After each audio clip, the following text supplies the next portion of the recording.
Alrighty guys, today I'm going to be showing you how to beat the super boss at the end of the brand new expansion, Verso's Drafts, here in Expedition 33. Let's get into it. So if you've tried this boss, the brand new boss, Osquio, you know how difficult it is. I've seen a couple people online thinking that this is not the hardest boss in the game. I highly disagree. I beat the entire game on Expedition difficulty, which is just a normal difficulty with very little issues. This boss was so difficult, I've not only had to reorganize my entire strategy, but also I've had to lower the difficulty down to story mode. So I'm just going to be showing you guys my build that I used to beat this, as well as the tricks needed to actually beat them. So I'm not going to talk about every single thing I have equipped. Feel free to slow down the video if you need to. I will go ahead and show what I have on my characters, though. I'm going to be running Lune, CL, and Mael here. Mael is a 99 might, agility, and defense. My Lune and CL actually are not at max level. If they are, it'd be a little bit easier, but I'm going to be focusing vitality, defense, and agility for them. 99 for both vitality and defense, and then for agility, 84 or 99 if you have them maxed out. Now for skills, let's talk about Lune and CL. They're not going to be being used for damage whatsoever, so their Lumina's, skills, and Pictos are entirely used for support. The biggest one you want on Lune is Healing Light. I beat this without using anything else besides Healing Light, so I highly recommend you have this. This heals a character, but more importantly, it removes any status effects. For CL here, I like to have Fortune's Fury. I ended up not actually using it in my winning run just due to how it actually works. But the important ones are going to be Marking Card, Dark Cleansing, and Intervention. Marking Card essentially is going to be used to mark the boss so you deal more damage to it. Dark Cleansing is a backup just in case Lune cannot get the cleanse. Essentially, it just removes the status effects of a target ally. And then Intervention makes it so that way a targeted ally gets to play immediately and gains 4 AP. Now, for Mael, this is the one I will not be going super in-depth on. I'm just going to be explaining what she's going to be doing. If you've played this game and used a Mael build, you know exactly what her entire goal is. She wants to be using the Medallum weapon. This starts her in the Virtuoso state. That is the only reason for it. It is the highest power, I believe, in the game still, but we will be using Medallum. As for our skills, we want to be using Stendhal and Last Chance. Again, these are the only two I actually used in the fight. Last Chance makes it so that way you go down to 1 HP, but it refills all of your AP and switches you to Virtuoso Stance, as well as Stendhal to deal extreme, single target, void damage, removes all your shields, and applies Defenseless. She is going to be your damage dealer. I was hitting about 5 million per hit. I was able to beat the final boss in about 4 hits in his final form. Now, for Lumina's, let's just quickly show off exactly what I'm using. Again, I'm not going to be going super in-depth on any of these except for the important ones here. So again, just going to be showing off the important ones. If you guys want to see exactly what I'm running on each character, please make sure to slow it down. The important ones here for CL are actually going to be further down here at the bottom. We want Faster Than Strong to allow her to always play twice in a row, but deal 50% less damage. Again, she's not going to be dealing damage anyways, so you can run that instead of running Cheater, which is why I do not actually have it on her right now. On top of that, we want First Strike, so that way she plays first, allowing her to go before the boss. Pretty much everything else is just for fun. However, I would recommend having Second Chance, so that way if she does go down in battle, she can revive with 100% HP, as again, this is a very, very difficult boss. As for Lune, she is even less important because she is going to be doing even less. We are going to start with Auto Death at the start of the battle, so that way she can give Mael some buffs, so we can one-shot the Phase 1 enemy. I give her Cheater to allow her to play twice in a row. However, if you want to use the same one I gave to CL, you can do that instead to give yourself more Lumina. Again, I didn't need to, so I'm not too worried about it. I gave her things like Energizing Revive, basically anything that can buff your characters once she goes down, since she will be going down at the start of the fight. Very important here is Greater Powerful. This increases your powerful damage by 15%. And because she's going to be using Powerful on Death, it's right here. It was somewhere in there, Powerful on Death, essentially making it so that way she dies. She gives Powerful to your allies, making it so that way she gives Powerful to Mael pretty much immediately.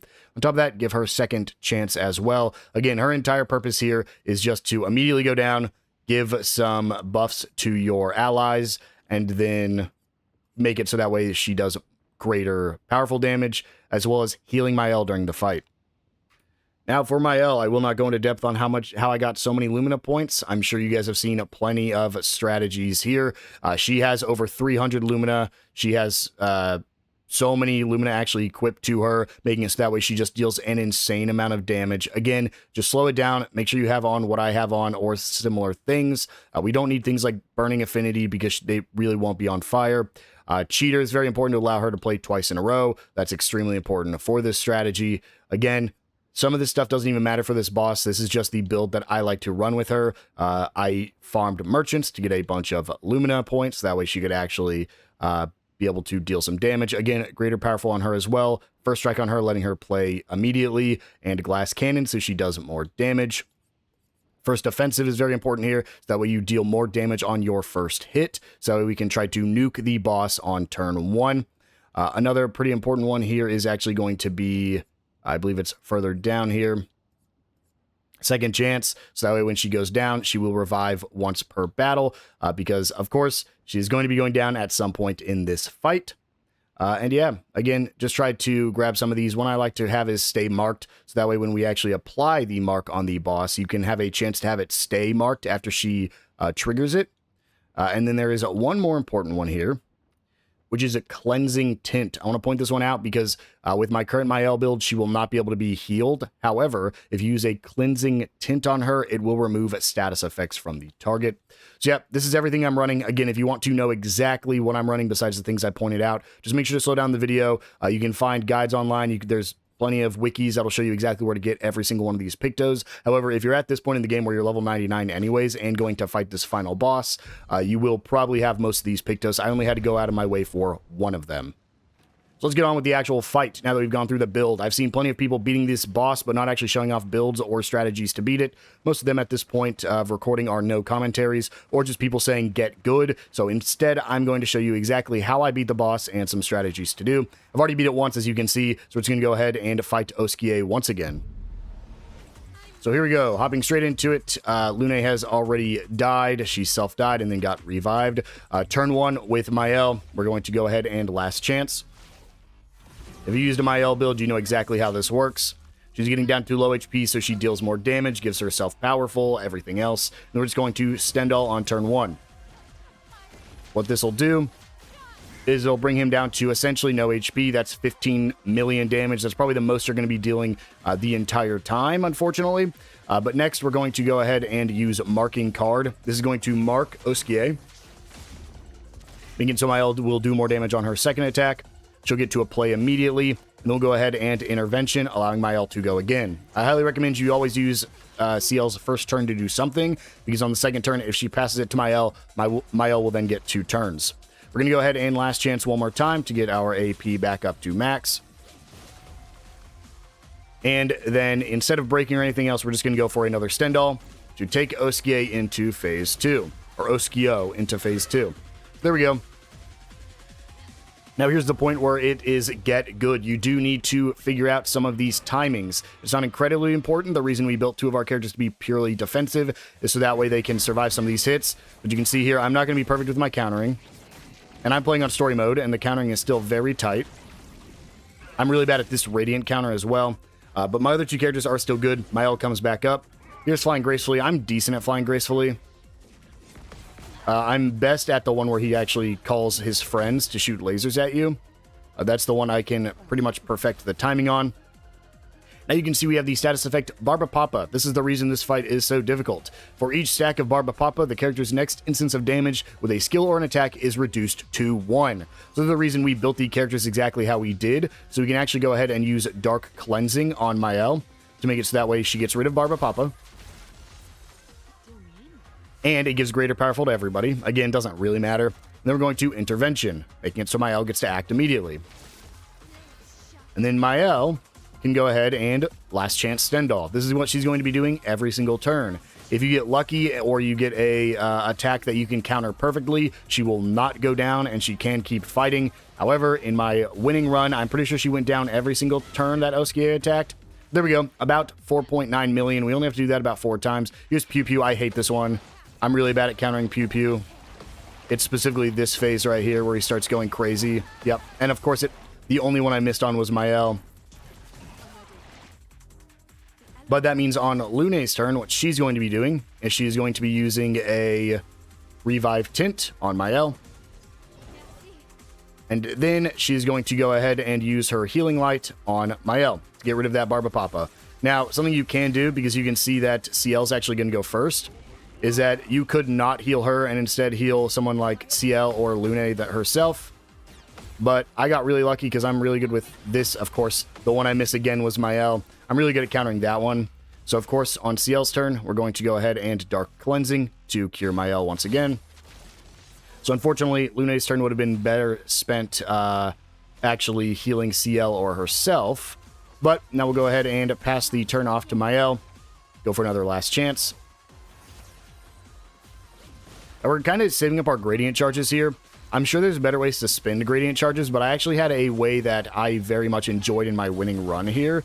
So I'm just going to go ahead and keep saving it up. Again, 4.9 damage. If it's marked, you can do about 5 million damage, but to get it marked, you basically have to have a perfect run where CL doesn't need to heal Mael, Mael's still up, and CL can get the mark again. And if you can get the mark one time, I'm decent on that except for that final hit. If you can get the mark one time, then ideally Mael can... Ooh. And here's the gradient attack that I'm really bad at countering, but we got it that time, which is great.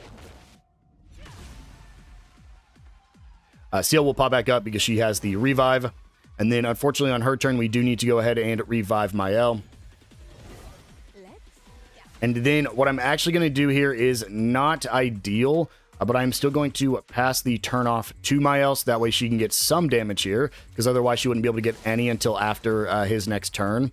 And what we're going to do is we're actually going to use a healing tint on herself. She will not get any HP, but it will still cure Barbapapa, meaning she will still be able to do some damage here. And again, unfortunately, she is not in her Virtuous stance, so we're just going to go ahead and Stendhal here. Just do as much damage as we can. It won't drop her down to 1 HP, but it'll still do about 1 million damage. Yeah, 1.2 million. Still dealing a decent amount.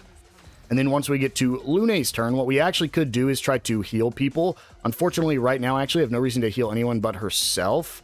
Because Mael cannot be healed with my current build. So we're going to go ahead and get that heal. And then we're actually just going to pass our turn. There's nothing else she can do right here. So we'll just skip our turn. And then ideally, if we're perfect here, Mael doesn't get Barbapapa. No one else matters if they get Barbapapa. Because Mael's... No, of course, the one I miss is Mael. Because Mael's the only one dealing damage. She's the only one that does not want that. So, unfortunately, we need to go ahead and Dark Cleanse again. I was hoping we get the mark there. I was able to get a mark one time in my winning run. But it still shouldn't matter. Go ahead and Intervention, passing it off to Mael. And then what we can actually do here, because we're not quite below max HP, but we can actually use our Gradient attack here to go Gommage. This is going to do a ton of damage to Osquio here. It costs all 3 Gradient charges, and it's going to move us into Virtuous stance without having to put us at 1 HP. And right there, we did 2 million damage. And so we're back in Virtuous. We're not at 1 HP, which means ideally she can go one more turn without going down. We'll go for another Stendhal. It's not going to do quite as much. It'll still probably do, yeah, almost 4 million. And we just have to do that one more time, and we will be at the final little trigger here. Ooh, missed that one, unfortunately. I've had a perfect on both this and the Little Friends. But sometimes I just miss like 1 or 2 attacks. I'm getting better at all of them, except for the Flying Kick. This is the part of the Little Friends, yeah, I miss every time. Is whenever they start flying at you. So for Lune, we're actually going to Healing Light Mael. And this is the perfect lineup you can get, because what she can do is get rid of that effect on Mael. And then, just for fun, we can actually go ahead and heal CL, just giving her a little bit more HP so she has a less chance of going down. But I'm pretty sure we're going to be fine here. What we're going to do for this final turn is go for this Marking card to get that mark on Osquio. That is because Mael is already cured of Barbapapa. And because we have enough AP to do so, go ahead and Intervention one more time, passing it off to Mael. And Mael, for the last hit, will go Last Chance. And what is about to happen is about to be very important. When we get Osquio down to 1 HP, he is going to do a nuke attack. it was a gradient counter attack, and you have to get a perfect gradient counter to actually win the fight. If you fail, you will immediately lose the fight and have to retry. I have, of course, already beaten it, so if we do not beat this attempt, I will show the gradient counter, so that way you guys can see the timing. So here we go. Let's go ahead and do our final Stendhal. And there we go. He should be down into the gradient counter range. Tries to destroy the world. Bye-bye. Again, this has to be perfect, so we're going to focus up here. If we do not get it, then I will immediately play the clip that shows me getting the perfect counter. You want to wait for the ball to fly at you, so right there. That's the perfect countering. As soon as that ball flies at you, you'll get the gradient counter, and you will have beaten Osquio. You'll get a cool little cutscene, some rewards right there. And of course, your final reward is actually an outfit of Osquio for both Gustav and for Verso here, where you get to flap your wings and have rainbow coins fly out just like Esquier. And so that is the Osquio boss fight. I do think this is the hardest boss in the game. I think this is harder than Simon. I have not done the new additions to the tower yet, so I can't tell you exactly how hard those are. But if you guys would like to see me cover the new additions to the tower, let me know down in the comments below. And if you found this video helpful, make sure to hit that subscribe button. And with that, I will see you guys in the next one.